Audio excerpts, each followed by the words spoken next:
Okay, so we are now live on air, and I would like to thank Michael Berman for joining us today. And he's Vice President for Technology and Communication at California State University Channel Islands, and he's joining us from EDUCAUSE, where he spoke about the tips for leading change. And if anyone's interested in looking at the overview of the presentation, I did put a link for that in the chat box. So to start, we'll have each of our virtual participants turn their microphone on to just give a quick introduction and let us know where they're located. And just a reminder to turn your mic off when you're not talking. So we can start with you, Donna. Yeah, Donna Tabor. I'm from Cornell University, and I work within academic technologies.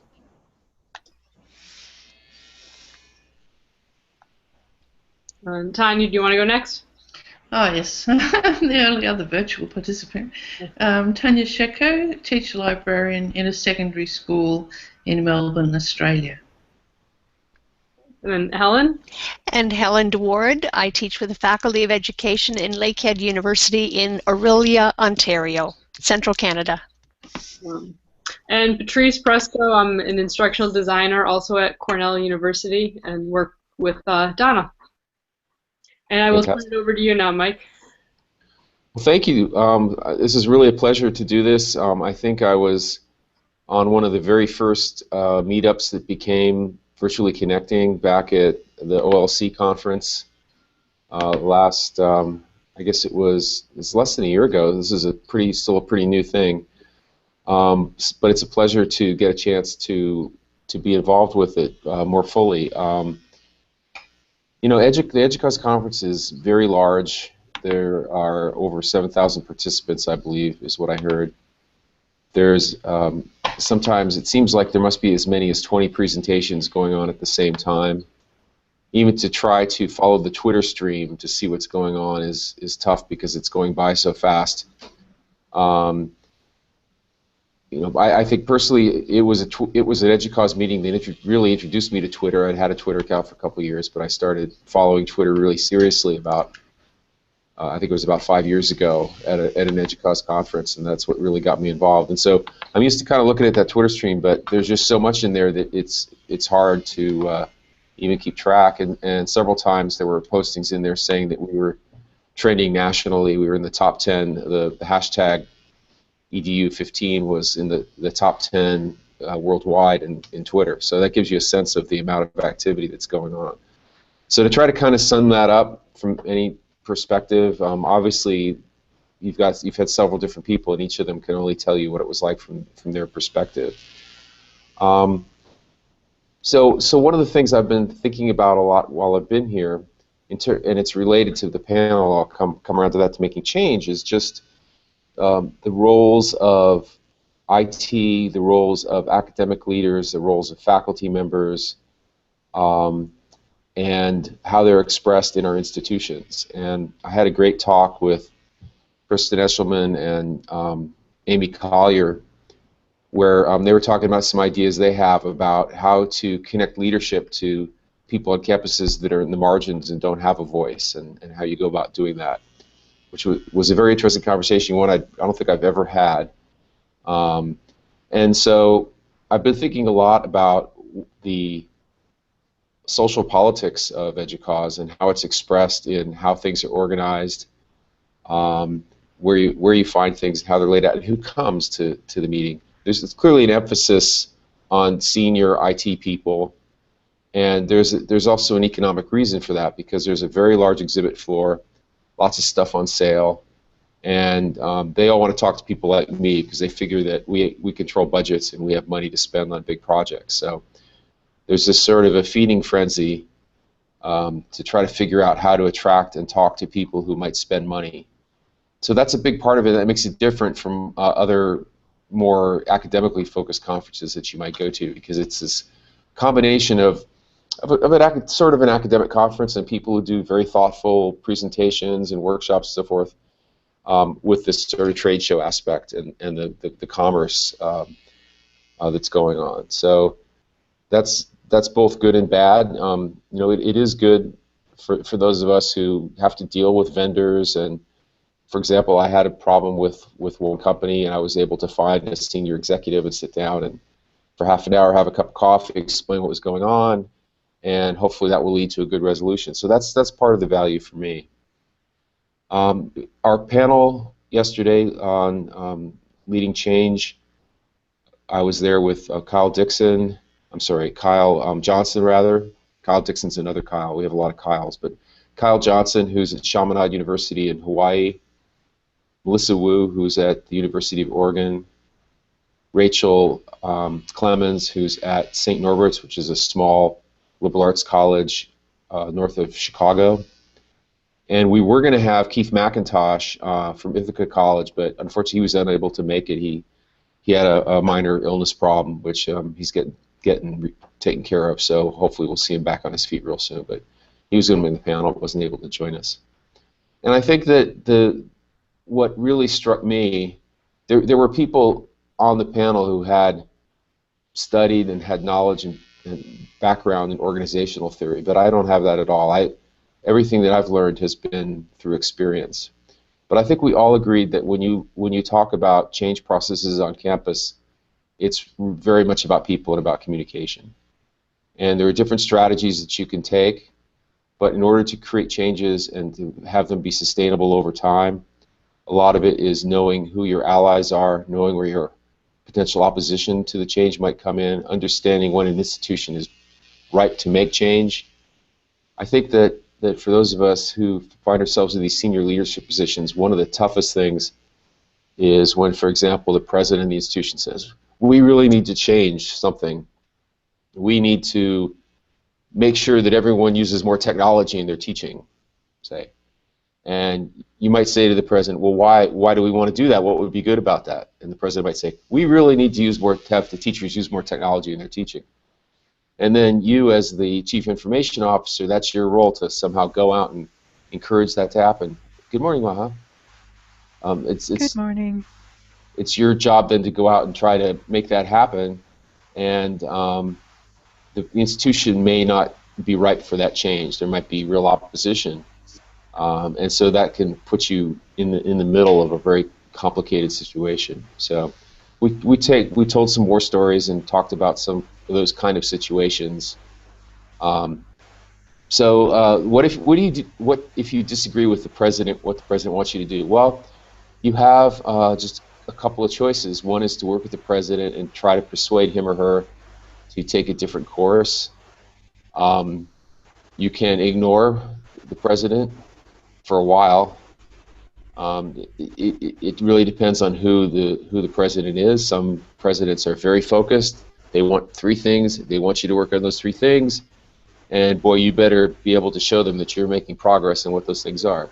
So if you find yourself in a situation where you're asked to do something that you, I would say, not just disagree with, but you find really offends your sense of who you are or your morality, then you pretty much have to leave. I mean, that's pretty much your choice if you're an ethical person. There was a comment about the voice of librarians. Did you want to elaborate on that? I think it was from Tanya. Yeah, that's what happened. That's been happening to me for a few years, and I just find that people don't take any notice of me because I'm a teacher librarian, and I'm not sure about teacher librarians in countries other than Australia, but people don't quite know what we do, and so they think we're librarians, but we're more than librarians.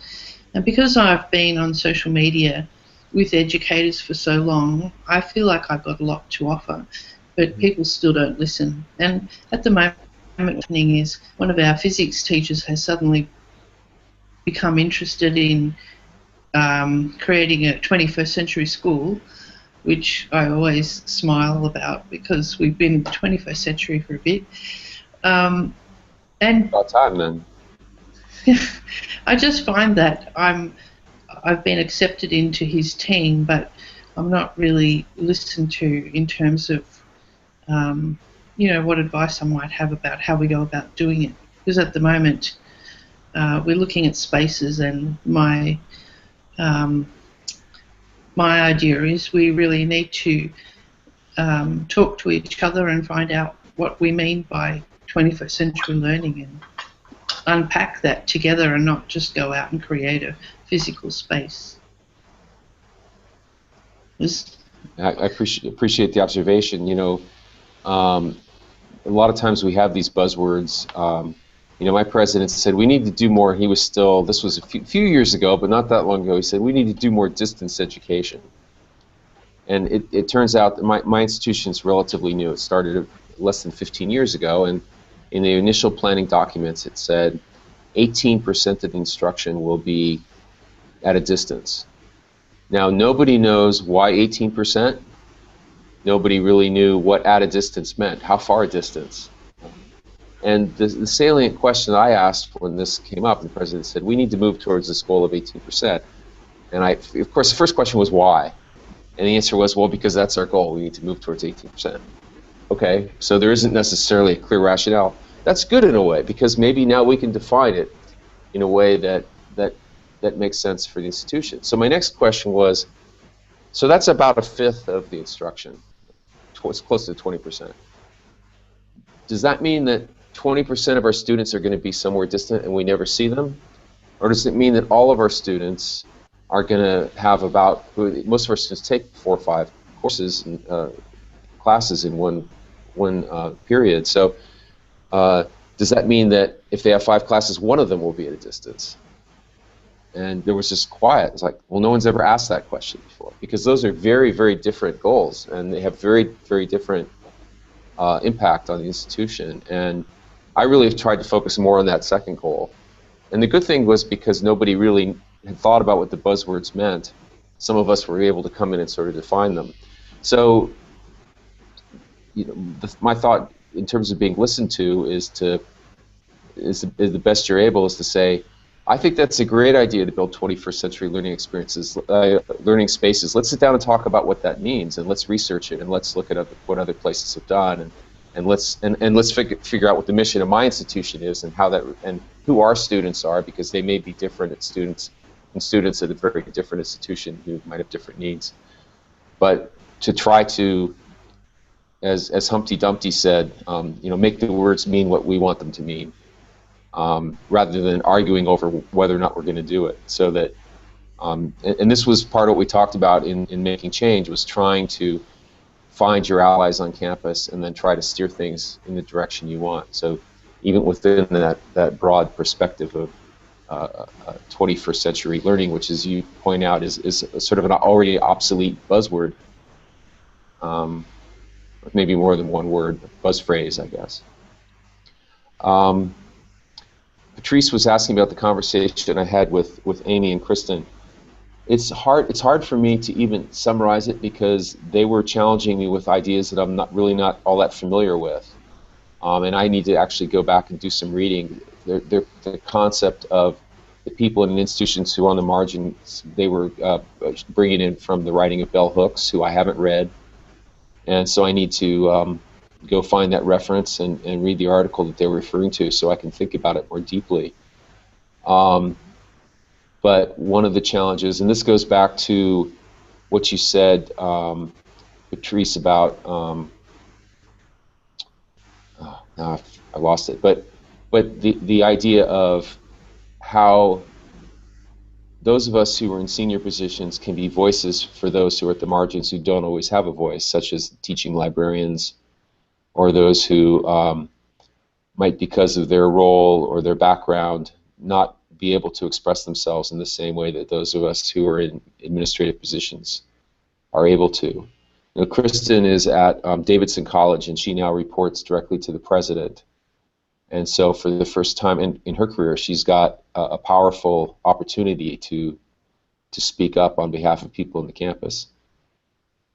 All of us in our roles, especially in administrative roles, you have you can think of a fund of social capital, which is almost like a bank account that you draw on. You sort of get a certain amount when you arrive on campus, just by virtue of your position. And then you, over time, as you make decisions, as you convince people to do different things, you tend to draw on that social capital, and perhaps it goes down some. Then perhaps if you're able to lead something that's successful, maybe then you get a new deposit in that bank. And for those of us who have social awareness and really want to bring up the people who don't have those voices, sometimes you need to expend that social capital on that purpose. So the challenge is, how fast are you going to do that and make change and lead those kinds of discussions at the risk that eventually you may deplete your social capital. Basically, then you're gone, or you're put in a position where you no longer have a voice. And so that's the challenge. You know, we'd all like to think we're brave and fearless, and we're always ready to speak truth to power. But the fact is, you can speak truth to power only so many times before power no longer listens to you and finds a way to shut you aside. So that's the best way I can understand it, Patrice, what we were talking about. And I think we're going to follow up on it. I need to do some more reading and educate myself better. Can you speak at all about ensuring that the student's voice is heard more frequently? I mean, I think a lot of times we make decisions without really hearing their voice. Yes. And it's extraordinarily tricky. You know, you'll often hear at EDUCAUSE, wouldn't it be great if we brought the student's voice in more? But and I think many people would find that a very attractive idea, but there's clearly practical challenges in doing that.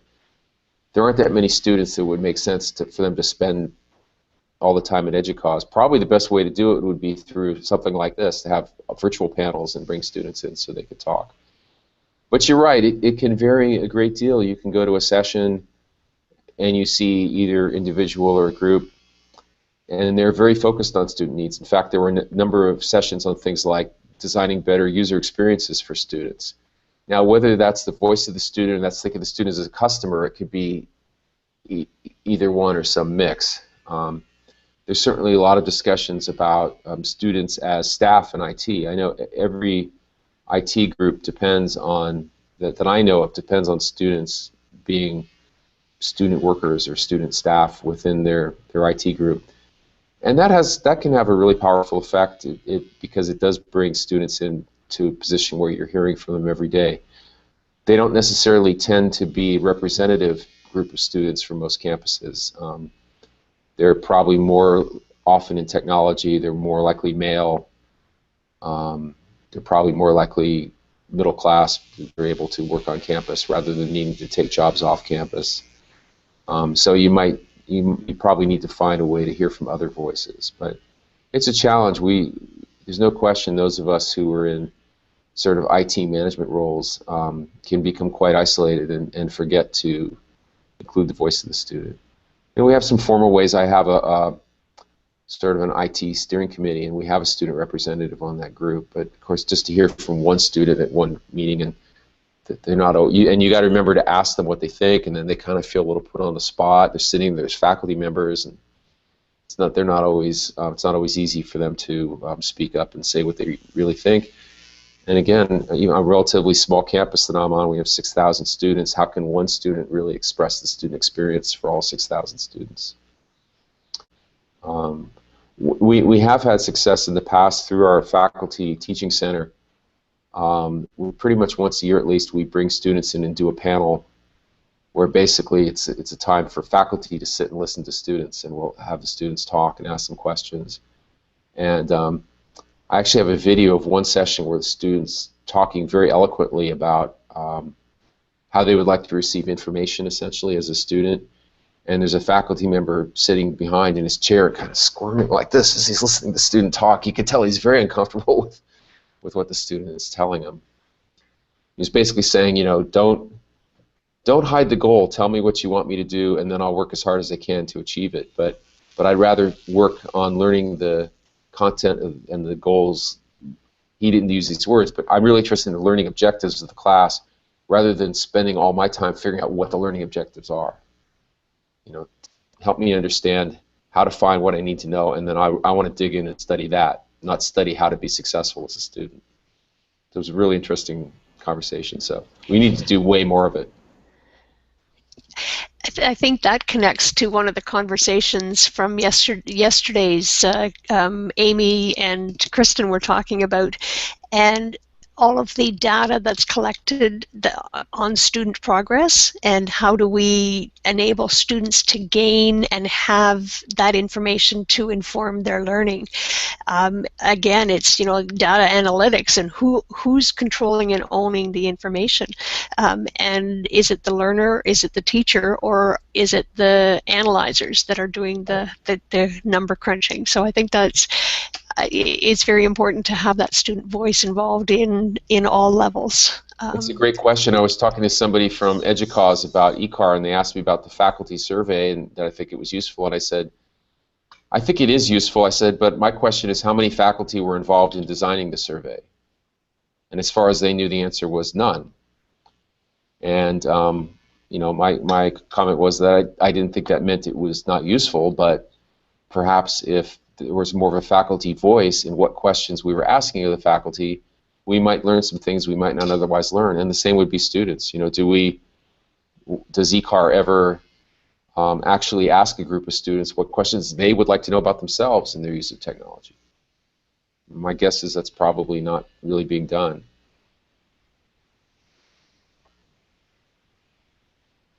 It seems so obvious when you say it, but most of us just go off and do the things we do and never kind of get around to that. I'm going to jump in with another question, if that's okay. Please. I know, you participated last spring in the Women in Tech, or the Women in Tech panel that Michelle and I and some other people did at OLC. And there's a lot of discussion, on Twitter and in the media about women in tech. And I was just wondering what your perceptions were of the situation and, what you see moving forward. Well, let me start by being optimistic for the moment. I think that just looking at the EDUCAUSE meeting as a marker, 3, 4, 5 years ago, there was usually one constituency group for women in tech, and usually maybe one session related to that issue. This year, there are, I didn't count them, but there were 5 or 6 that were really focused on different aspects of issues related to women in technology.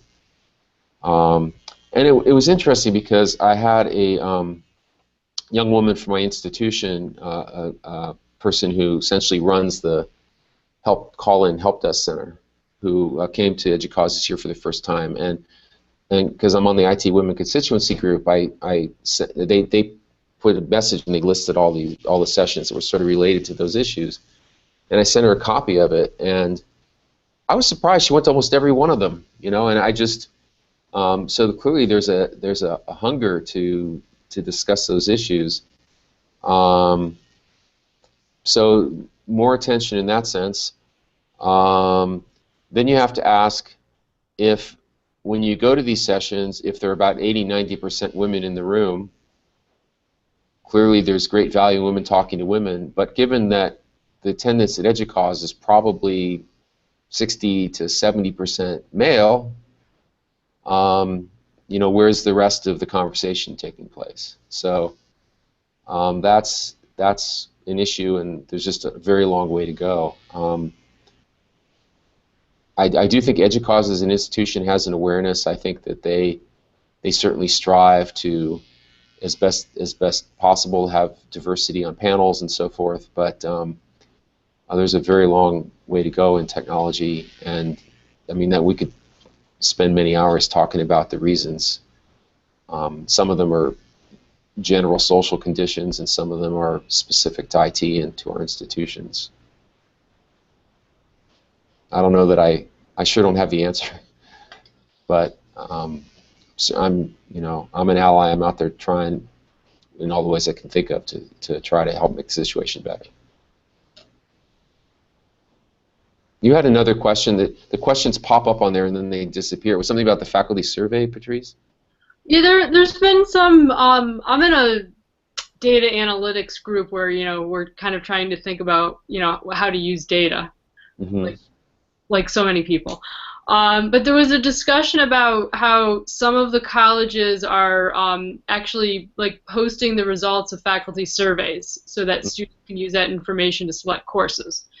And there are some concerns with that, of course, just because it's the students filling out the evaluations, and there are some studies that show certain populations tend to receive worse evaluations than others. Right. And I was just wondering if what you were doing with the, evaluations on your campus, and if you had any thoughts about, if we did want to share this type of information, how could we do it well? Well, first of all, on my campus, we have unionized faculty, and the conditions under which the student evaluations are done are actually part of the collective bargaining agreement between the institution and the faculty bargaining unit. So the faculty would have to agree that it was a good idea to post that information if the institution was going to do it. So I don't think it's likely to happen anytime soon, because I think there are just too many faculty who have fear of what would happen, and fear of embarrassment, and for those who don't have contracts, fear of losing their jobs, frankly. Gosh, that's a really tough question, because as you point out, on the one hand, philosophically and ethically, we'd like to be as open as we can, give the students all the information that we can give them so they can make the best decisions. And if we don't provide them with the best information we have, they'll go use their own channels. So they'll use Rate My Professor, or they'll just use word of mouth, or going in Yik Yak and saying, hey, which is better, this professor or that professor, and getting some anonymous comments back, which might not be useful, but clearly the students are going to get the best information that they can get to make their decisions.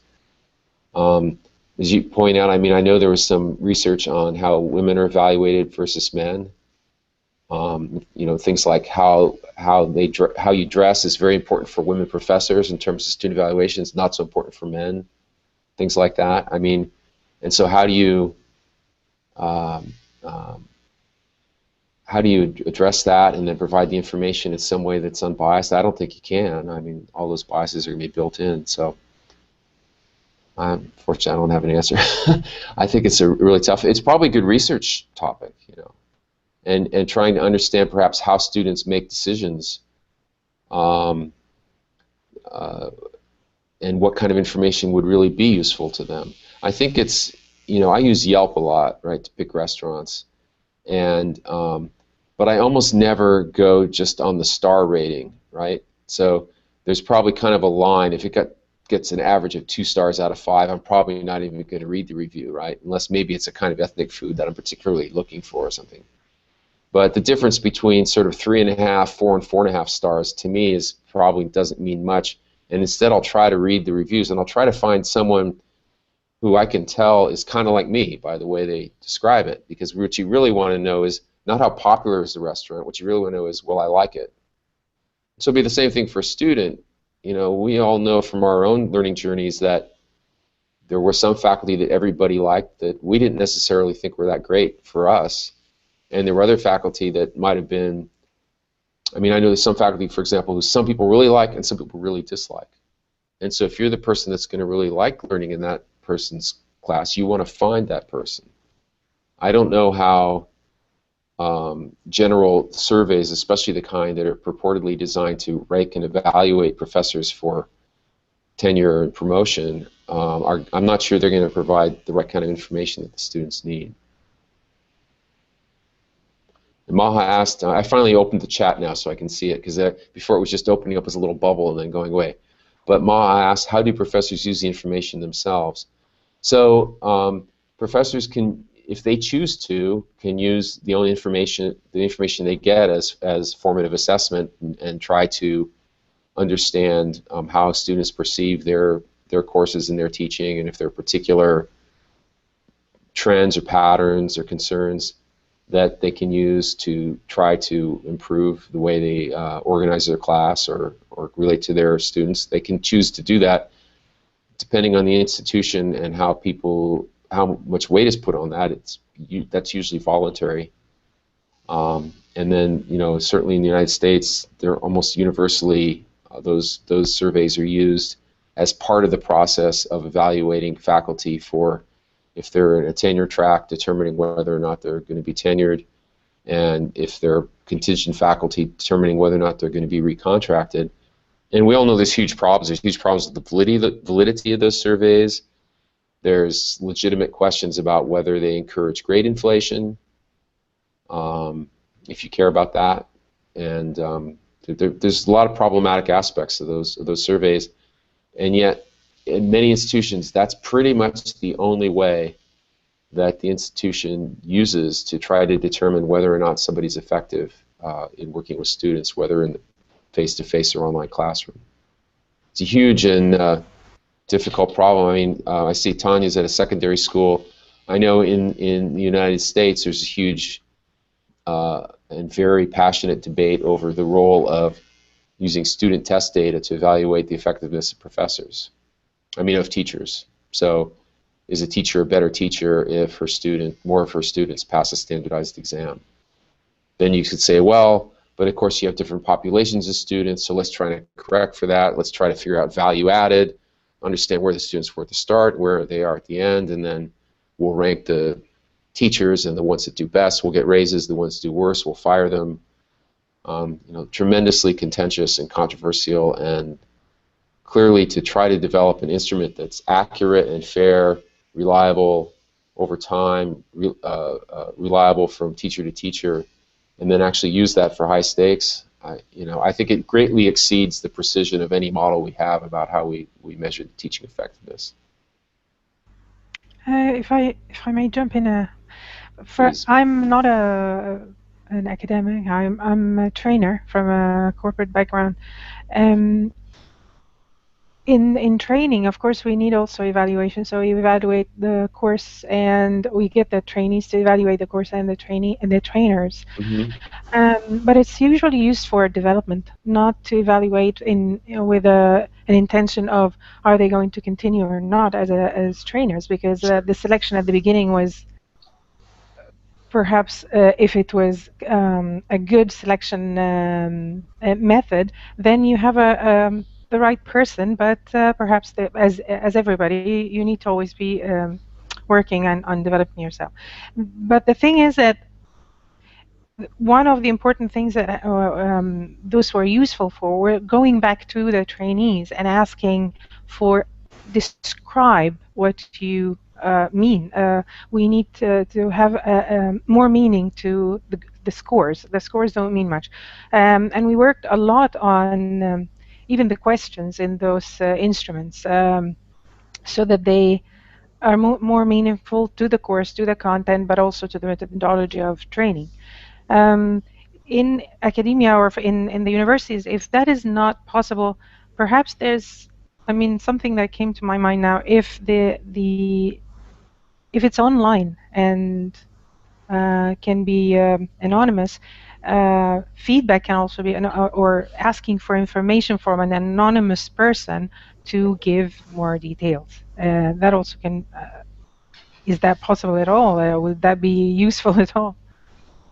I'm not sure if I made myself clear, sorry. No, I think it's very clear. My inclination would be it could be extraordinarily useful. I think the problem, in a way, it's the same problem we have with students, right? Because we mix formative assessment and summative assessment, right? So we want to give students information that will be valuable for them to become better at what they do. So we give them a writing assignment, and then we give them feedback on the writing assignment. But at the same time, we typically give them a grade, and the grade is going to determine whether or not they're able to continue in their studies. So the student becomes extraordinarily focused on the grade, and especially if they have a good grade. I got an A. I don't really care about the assessment that I got, right? I did good enough. I did really well. There might be in there, the teacher might be giving them some really important tips on, wow, you're a very good writer, but if you could learn how to be more consistent in your voice here, it would be more valuable. Does the student even read that or pay attention to it if they got the A? If they got a D, then well, what do I have to do to get it to a C? So I think those are very common issues in all kinds of assessment. And then again, how valid and consistent is the assessment? Do you have a chance to sit down with the instructors and discuss with them and help them put the results of those surveys in context? Yes, absolutely, yes. And I mean, I was one of those trainers. I mean, I trained trainers, but also I was one of the trainers. Right. So we always worked on the instruments. We kept reviewing it and seeing the validity or the usefulness, the benefit from the results that we were getting. But we tried to make it as transparent as possible. We tried to make the training center a very safe place for trainees to come and say whatever they want and tell us honestly what they think. Right. But in order to be able to get back to them and ask them, okay, give me a little bit more information because I don't know what you were looking for and you didn't get. Right. No, that makes a lot of sense. And I would say that in the United States, university faculty that get that kind of attention to their teaching, that's the exception. I think some of us have places on campus where you can go to get that kind of help. Sometimes somebody will have a mentor that perhaps if they get their course evaluations back and they're concerned, or they just want to sit down with a more experienced person and say, hey, can you help me? I'm kind of upset because I thought I did a really good job in this course, but the students were very unhappy and I want to understand it. You know, you would like to think that most teaching faculty would find somebody who could help them, and I'm sure some do, but I guess that it's more common that people just suffer in silence and just hope that it's good enough that they'll be able to get their contract or their tenure. Maha, I just want to do a time check. I don't have to leave now, but I know we're quite a bit over the scheduled time. Do you want to go on, or do you want to? We have a couple of questions here. Would you like to go on, or should we go ahead and wrap up and just leave those questions for another time?